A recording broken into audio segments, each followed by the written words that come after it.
আপনি আল্লাহর কাছে কিছু চাইলেন, তখন আল্লাহ বলে দিব। তিনি দিব না বলতে জানেন না, তিনি সবসময় কি বলে? দিব। আপনি চাইলেন, আল্লাহ বলে দিব, তবে এখন দিব না, পরে দিব। এখন দিলে আমার জন্য বেশি ভালো, এটা আমার চেয়ে ভালো জানে কে? তখন দিলে আমার জন্য ভালো, আল্লাহ তখন দেয়। সুবহানাল্লাহ পড়েন। আমরা চাইলাম, তখন আল্লাহ বলে দিব দিব দিব। না বলেন না তিনি দিব, তবে এখনো দিব না, পরেও দিব না, এটা তোমার জন্য কিয়ামতের ময়দানে আমি রেখে দিব।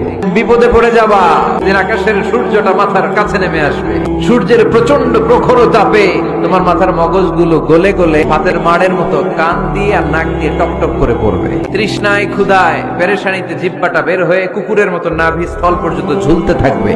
পীর সাহেব মুরিদরে চিনবে না, মুরিদ পীর সাহেবরে চিনবে না, দলের নেতা কর্মী চিনবে না, কর্মী নেতা চিনবে না, মা তার মেয়েকে চিনবে না, বাবা তার ছেলেকে চিনবে না, বন্ধু তার বন্ধুকে চিনবে না।